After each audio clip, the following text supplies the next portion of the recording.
Hello hello et bienvenue sur le podcast Productif et Serein où nous pensons que tout le monde devrait avoir accès aux méthodes, techniques et astuces qui simplifient la vie et que n'importe qui peut devenir productif et serein dans le domaine professionnel comme dans la vie personnelle. Eh bien chers auditeurs, bonjour. Aujourd'hui je suis avec Emma et Jean-Philippe. Bonjour Emma, bonjour Jean-Philippe. Bonjour. Bonjour Jean-Philippe. Bonjour Emma, bonjour Romain. Et aujourd'hui Jean-Philippe va nous parler dans la veine un peu de la communication non violente, enfin je crois un peu beaucoup d'ailleurs, de Thomas d'Ansembourg et de son livre phare, Cessez d'être gentil, soyez vrai. Comment Cessez d'être gentil, soyez vrai, effectivement, donc Thomas d'Ansembourg, et j'ai choisi en fait donc une édition un peu spéciale puisqu'elle est illustrée par Alexis Nouella. C'est aux éditions de l'Homme. Alors en fait, petite anecdote personnelle. Donc j'étais un Rex, un retour d'expérience pour les non-initiés de un retour d'expérience de la formation que j'avais donnée. Donc communication bienveillante et authentique avec quelques participants donc. Et donc c'était signe des temps. Nous étions sur un outil de visioconférence et une des participantes, je voyais que elle était en conversation pendant que nous étions au Rex, et puis de temps en temps sa caméra cessait, se rallumait, et en fait et elle avait un sourire pas crispé, mais je sentais bien qu'il se passait quelque chose et parce que donc dans le Rex, après la formation, on voit des cas, enfin comment est-ce que les personnes ont pu mettre en place le processus de la communication non violente. Et vous travaillez sur des cas qu'ils ont rencontrés depuis la formation. Exactement. Comment est-ce qu'ils ont pu le mettre en place, qu'est-ce qu'on pourrait améliorer, etc. Et en fait, en continuant comme ça, je lui pose la question directement, quoi. Qu'est-ce qui était en train de se passer? Et en fait, elle avait son compagnon qui était là et qui devait, je sais pas quoi, c'est ça, avec le télétravail, et qui lui disait ah oui, écoute bien ce que dit le monsieur, parce que alors quelquefois c'est pas tout à fait comme ceci ou pas tout à fait comme ça. Et j'ai trouvé ça absolument merveilleux. Donc une fois que le Rex a été terminé, on est resté en conversation avec cette fois donc la stagiaire, si j'ose dire, et puis son compagnon. Le conjoint, exactement. Et alors, ça m'avait rappelé en fait une anecdote sur une des formations de Marshall Rosenberg quand il en donnait au début. Et après le premier jour de formation, et donc il y avait un deuxième, et puis sur plusieurs modules, mais enfin ça commence évidemment par le premier jour et le deuxième. Et avant le deuxième, il dit qui a été assez bête pour utiliser le processus avec sa famille. Elle a toutes les mains se lèvent. Elle a quelques mains se sont levées, voilà. Et donc c'est quand même, ça m'a posé quand même une vraie question, c'est-à-dire comment est-ce que je peux convaincre mon entourage, alors les collègues, etc. Finalement, c'est assez simple parce que, en tout cas, c'est ma croyance, c'est que je peux dire que j'ai fait une formation sur une nouvelle façon de communiquer. Et puis, comme il y a l'aval finalement du groupe, enfin, en tout cas de l'entreprise, je pense que ça se comprend assez bien pour les autres collègues. Et puis finalement, c'est sur des choses où, bien entendu, il y a de l'enjeu, potentiellement des vues différentes, des opinions différentes, mais finalement d'un point de vue émotionnel, ça peut bien sûr être à un haut niveau, mais avec l'entourage, l'endroit de l'émotion, il est toujours là et tellement présent. Et je me suis demandé, mais qu'est-ce qui pourrait être aidant pour que quelqu'un qui a appris ça, qui a appris donc la CNV, le processus OSBD, puisse l'utiliser sans danger, si j'ose dire, à la maison. Et alors évidemment, il existe toute une batterie et souvent très intéressante de conférences, de vidéos sur YouTube, notamment celle de Marshall Rosenberg particulièrement, mais également d'autres. Et puis en cherchant, et donc après la conversation avec les deux personnes dont je vous ai parlé, eh bien j'ai trouvé ce livre. Donc Cessez d'être gentil, soyez vrai, dans la version illustrée. Parce que ce que je trouve formidable là-dedans, c'est que c'est un livre qui le présente de manière drôle, comme si il y avait quelque chose qui était dédramatisé, si j'ose dire, par rapport à quelque chose d'un peu sérieux, par rapport à quelque chose où effectivement on va travailler dans les émotions, et au fond sur cette image que la communication non violente a comme quelque chose d'un peu vaporeux, quelque chose d'un peu gentillet, on dirait aujourd'hui bisounours. Mais moi je dis bisounours vaincra. Bisounours vaincra parce qu'il n'y a pas le choix. Alors non seulement bisounours vaincra, mais il y a quelque chose que moi je crois profondément, et pour l'utiliser et l'enseigner depuis un bout de temps maintenant, et c'est pour ça que il y a aussi dans mon approche d'enseignement une partie de l'assertivité, c'est que la communication non violente, moi je l'appelle bienveillante et authentique, il y a quelque chose d'extrêmement puissant derrière. C'est clair. C'est-à-dire que le processus, il est extrêmement puissant, y compris dans l'affirmation de soi. Parce que affirmer ses besoins, c'est quelque chose de puissant. Affirmer ses limites, également, ça l'est. Et rappeler le cadre du travail, par exemple, quand on l'utilise au travail, et puis dans la famille, en définitive, de ce qu'on voudrait que les relations soient. Donc il y a quelque chose d'extrêmement puissant, de pas du tout vaporeux et d'utilisable tout de suite. Alors évidemment, il y a l'expérience qui va faire que de plus en plus on va pouvoir parler la girafe de rue, si j'ose dire, plutôt que la girafe de formation ou de salon. La girafe. Alors, je me permets. Oui. Voilà, pardon. T'allais expliquer ce que t'es que la girafe. Je voyais vos grands yeux étonnés. Mais non, pas tout à fait étonné. Alors, la girafe, en fait, disons que la communication non violente, elle s'oppose à la communication habituelle, voire aliénante. J'y reviendrai.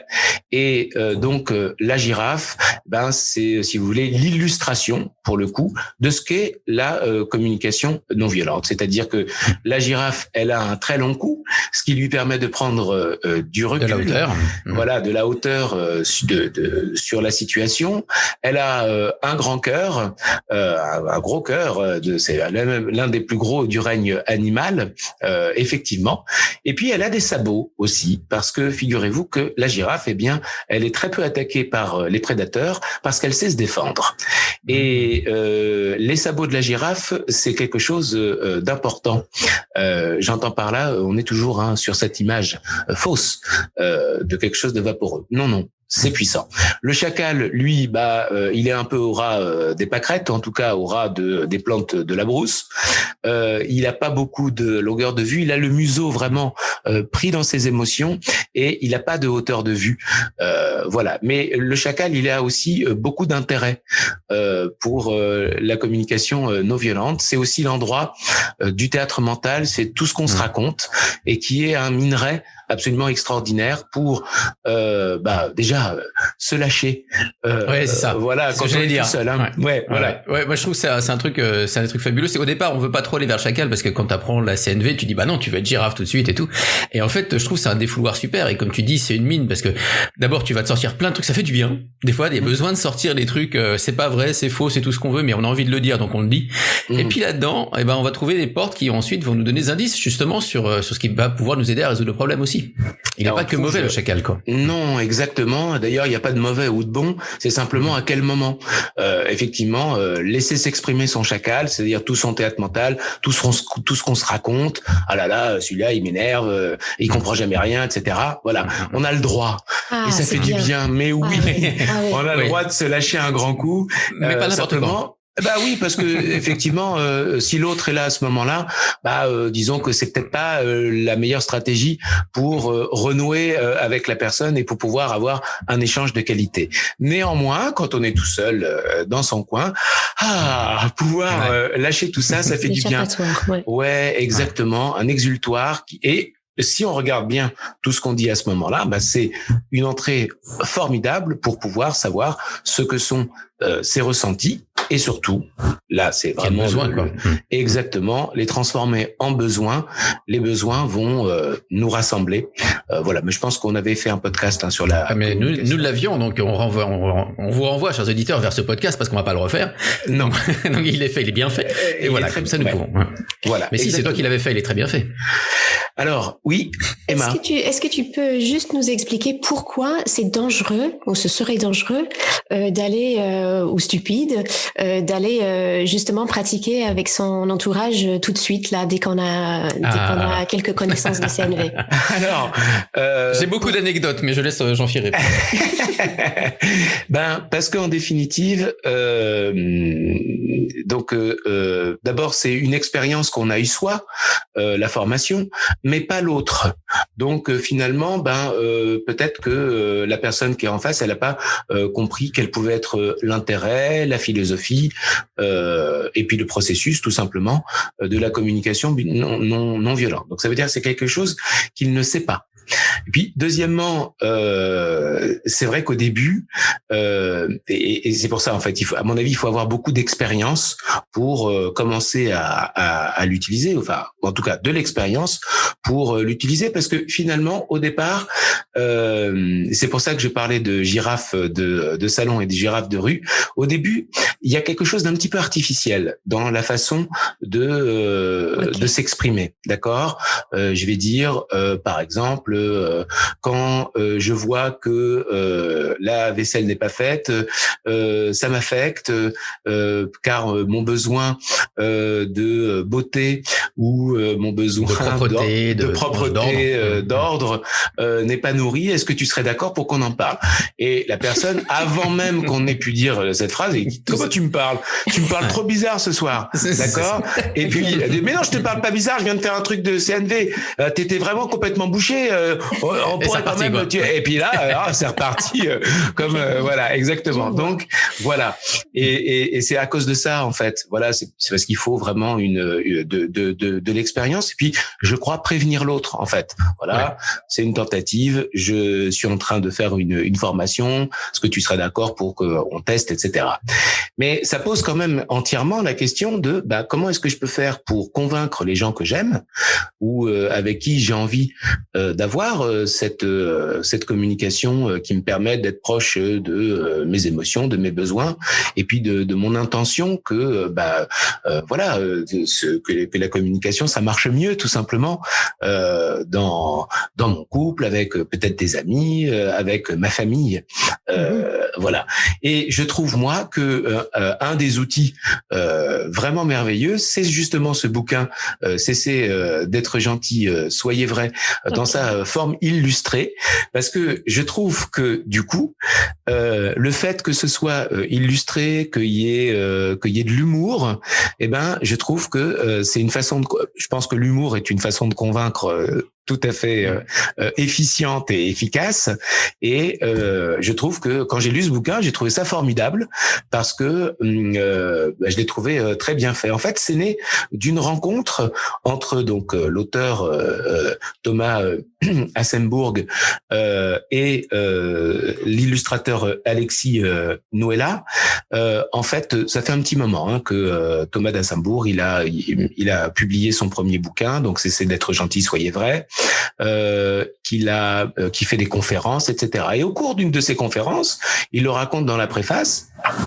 Voilà, qui voit quelqu'un en train d'utiliser frénétiquement son stylo. Ce n'était pas Emma en train de faire des cartes mentales sur. Ça aurait pu. Et ça aurait été intéressant de le présenter sous forme de carte mentale. Là, c'était un illustrateur. Et finalement, le livre est né de l'association des deux. Et ça a permis à Thomas d'Assembourg finalement de résumer son livre et de laisser la place à des illustrations. Et les illustrations, honnêtement, elles sont très drôles. Elles animent énormément le livre et elles sont l'occasion aussi de donner d'abord d'avoir un point de vue un peu décalé sur ce qui est en train de raconter l'auteur. Et je trouve que d'avoir de l'humour sur soi-même, c'est très très puissant. Et puis quelquefois, il y a vraiment des perles absolues, voilà, dans les dessins. Et j'en profite pour dire que, excuse-moi, j'en profite pour dire que l'auteur lui-même dans ses conférences, moi j'ai vu, j'avais pas lu ce livre-là, mais j'ai eu des conférences de Thomas d'Assembourg et franchement il est drôle aussi. C'est-à-dire que ses conférences sont aussi marrantes quoi. Oui, exactement. C'est pas un one man show, t'es pas mort de rire tout le long, mais c'est vraiment marrant quand même quoi. Exactement, il utilise l'humour et il dit à un moment, j'ai été formé pour faire et pas pour être. Je trouve ça par exemple extrêmement puissant. Voilà, et donc son livre finalement il parle de son parcours, Thomas d'Assembourg, et il raconte que son éducation l'a rendu finalement analphabète émotionnellement. C'est-à-dire qu'il avait pas les ressources pour voilà. Alors, il a une très bonne éducation, je dirais habituelle, des parents aimants, etc.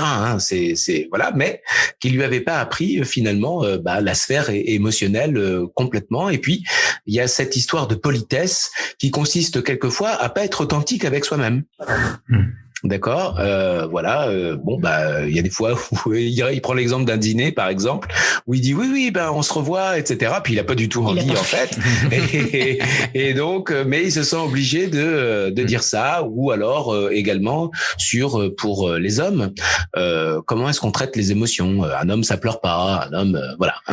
Il raconte même exactement comme, mais il y avait pas de violence là-dedans, dans ce qu'il a vécu. C'est simplement ce qu'on lui a inculqué. Alors, il a d'abord été avocat, puis éducateur de rue. Toute la partie BD sur son expérience d'éducateur de rue, honnêtement, c'est vraiment très très drôle, et parce qu'il raconte ses plantades au début, et sa force, c'est qu'il en tire des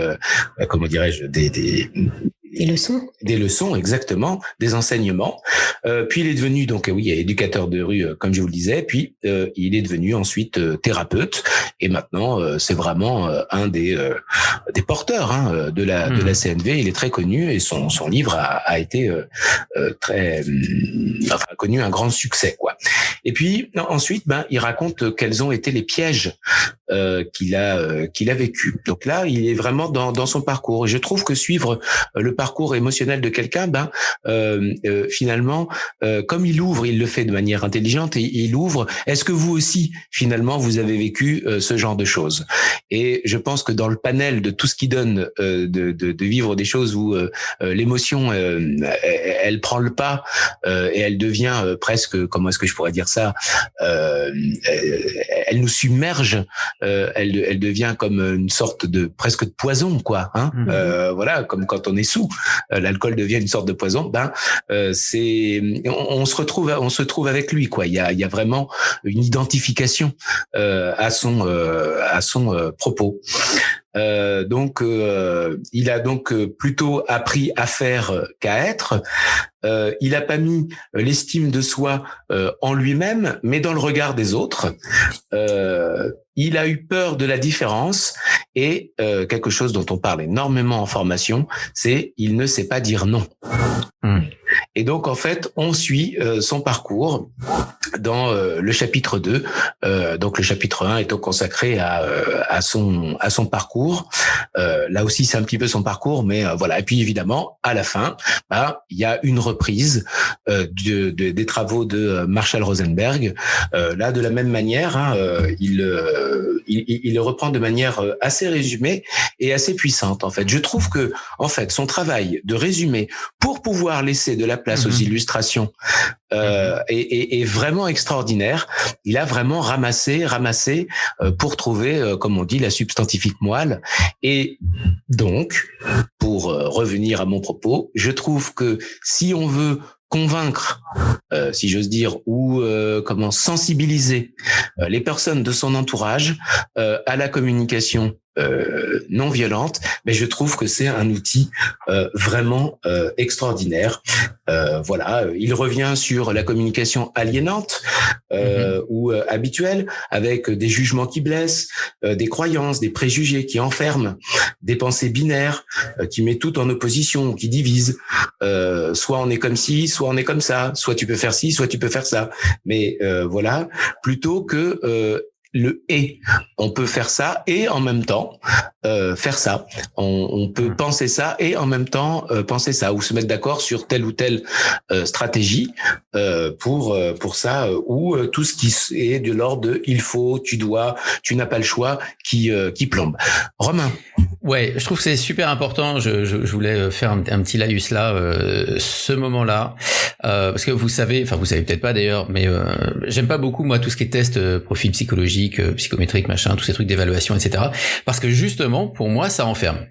Et je dis pour moi, c'est-à-dire évidemment, à chaque fois que tu vois des formations comme ça, que ce soit, je peux les nommer, que ce soit le DISC, le MBTI ou etc., qui sont, c'est ce qui est plus courant en ce moment. Les gens vont te dire oui, mais attention, on te dit tu es telle couleur, mais on sait bien que tu n'es pas, etc., etc.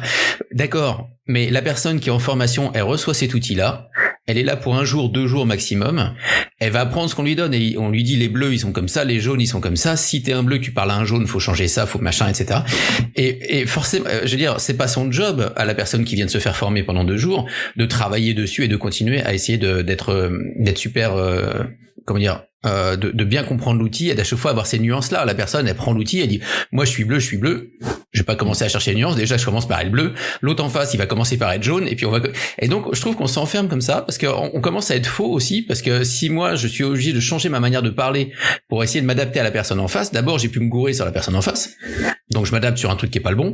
Et en plus, je suis plus moi-même, puisque j'essaye de m'adapter, etc. Et je trouve que ces outils-là, utilisés de cette manière-là, fausse, alors que je trouve que la grande force, justement, de la communication non violente, bienveillante, authentique, enfin, quels que soient les noms, c'est que justement, elle autorise à être authentique, et j'ai pas besoin du tout de savoir le profil psychologique ou comment est la personne en face. Tout ce que j'ai besoin, c'est d'arriver à avoir un lien, et donc de discuter avec la personne pour essayer de comprendre son besoin. Et puis une fois qu'on a trouvé son besoin ou que moi j'ai réussi à exprimer le mien, je sais que là on va être en lien. Parce que le besoin est universel et la personne elle va le comprendre. Elle a le droit de pas le ressentir, de pas être d'accord, etc. Mais enfin elle va comprendre ce que je raconte. Et moi je vais comprendre ce qu'elle raconte. Et là on peut commencer à élaborer quelque chose et donc on peut commencer à mettre du et.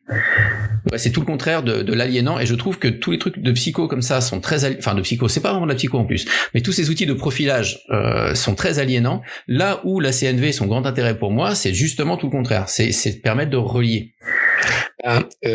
Effectivement, si on prend donc ces techniques dont tu parles, en fait, elles nous rangent dans des cases.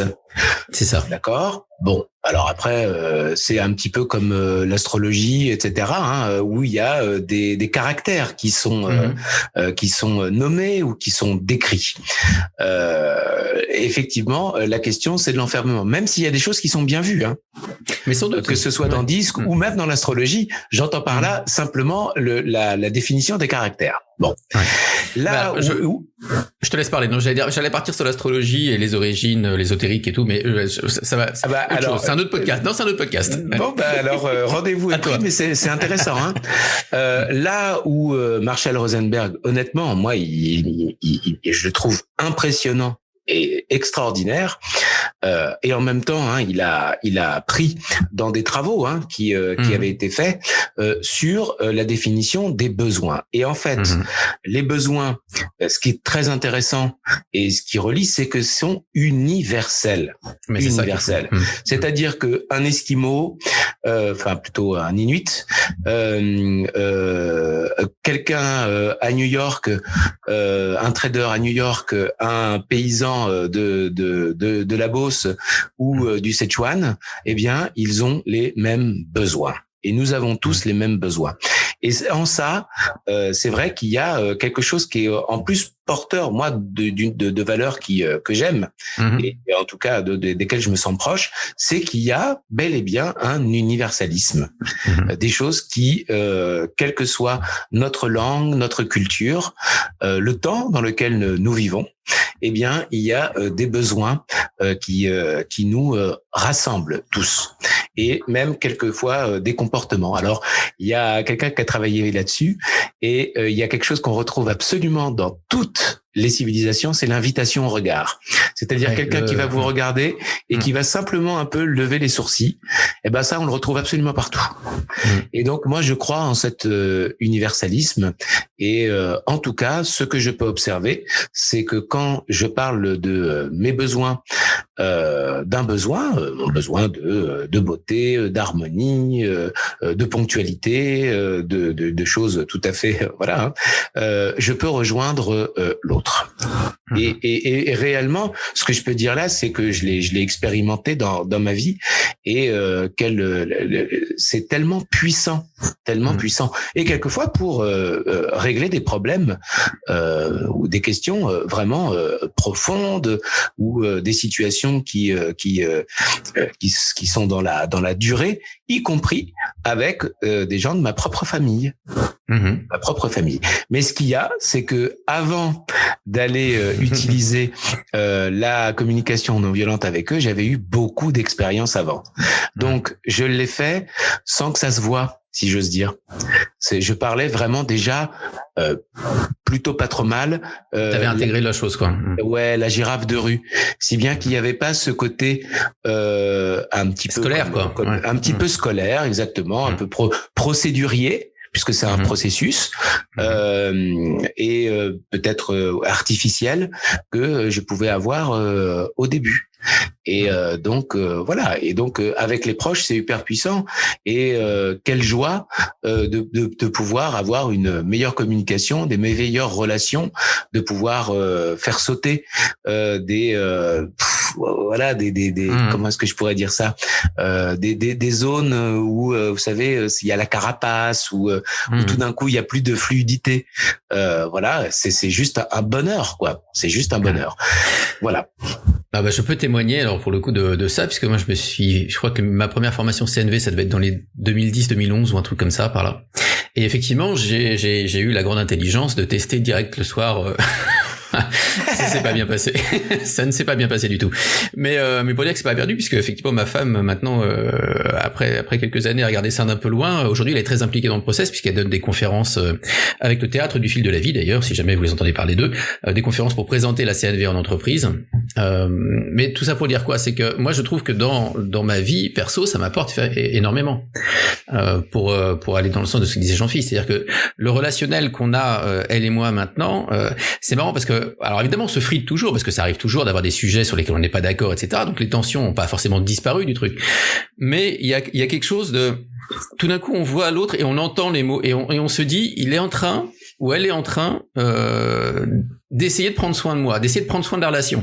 C'est-à-dire qu'au lieu de me rentrer dedans, comme on pourrait le faire quand on est des fois trop émotionnel, et comme ça peut quand même arriver, on sent que tout d'un coup, par les questions qui sont posées ou par la manière de l'autre parle, bah, il y a ce côté, bon, on n'est pas d'accord, hein. Là, il se passe un truc, tendu, etc., mais en même temps, on sent que l'autre, il essaye de nous rejoindre quand même. C'est-à-dire qu'il utilise le processus de CNV et, de manière, assez correct, quoi, je veux dire pas procédurière du tout, mais on sent, et au lieu de se dire tiens c'est bizarre, on se dit tiens c'est sympa parce que la personne essaie de nous rejoindre. Ouais, et on du voit coup, l'effort de l'autre. Et c'est ça, et du coup l'air de rien ça calme. Alors encore une fois ça marche pas tout le temps, il y a des fois on a besoin d'air, on a besoin de dire attends, là ça va pas, laisse-moi une heure, je reviens dans une heure, quoi. Mais n'empêche que, et je trouve ça vachement sympa, et je pense que ça nous a énormément aidé dans notre relation de couple globalement, quoi. Donc voilà, c'était juste pour apporter un témoignage. Ouais, et puis alors merci du témoignage, et également voilà, la CNV c'est pas gentillet. Hein, quand il parle d'être gentil, en fait, c'est une fausse gentillesse. C'est presque une hypocrisie, la gentille dont il parle. Et d'une part, donc c'est quelque chose de puissant. la CNV. C'est quelque chose où vraiment, d'abord ça fonctionne, et ensuite c'est pas d'être gentil comme il le dit justement. C'est au contraire d'apporter aussi de l'affirmation de soi. Et puis c'est pas un club de gens en pyjama qui font ouga ouga. Les gens qui font de la CNV, c'est des gens qui restent. Parce que je me demandais quand même. Je me demandais. Si non, mais c'est juste pour dire ça. C'est-à-dire que c'est en fait, moi je reste normal. Des fois, je continue d'être en colère, etc. C'est après comment je le traite avec les personnes avec qui ça m'importe de traiter ce truc-là, et puis aussi de m'interroger sur mes émotions. Voilà, puisque ça fait partie de nous. Nous sommes des usines à penser et à émotion. Et à sentir. Ouais. Et à sentir. Emma. Oui, je me demandais, est-ce que vos entourages, ils ont remarqué quand même quelque chose, même s'ils n'ont pas su forcément que vous avez fait cette formation, cette démarche, etc. Est-ce qu'au bout de quelques mois, quelques années, je sais pas, quelqu'un, un ami, vous a dit, bah, t'es différente depuis X temps, je sais pas. Est-ce que c'est arrivé? Ou est-ce que vous influencez peut-être vos entourages aussi? Avec ma mère, oui, tout à fait. Oui. Ah ouais, c'est quelqu'un avec qui quelquefois une relation était un peu tendue. Et je pense que je suis le seul à avoir une relation un peu tendue de temps en temps avec ma mère. Oui. Ah oui, sûrement. et ouais, là il y a quelquefois, donc des fois il y a encore ça frotte, ça frite, voilà.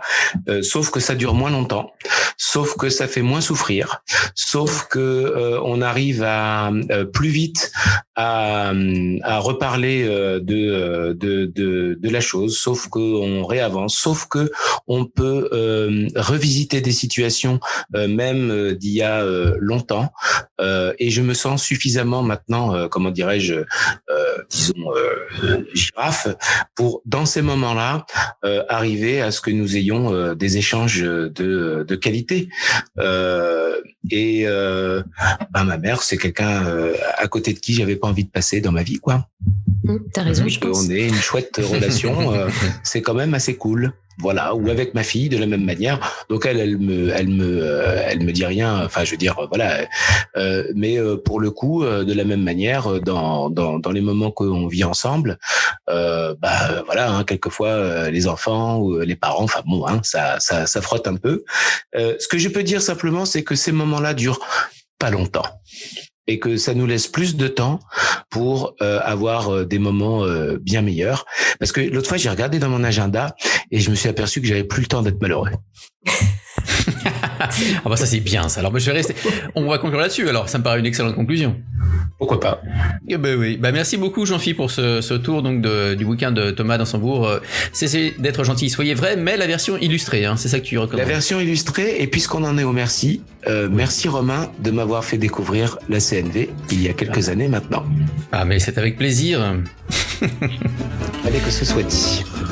Productif et serein, c'est fini pour aujourd'hui. J'espère que l'épisode vous a plu. Si c'est le cas, n'hésitez pas à vous abonner, à en parler autour de vous et pourquoi pas à nous laisser un commentaire, soit sur votre plateforme préférée, soit même sur le forum du site qui est en accès libre à la lecture. Je vous rappelle l'adresse www.productifetserein.com, tout attaché, sans trait d'union.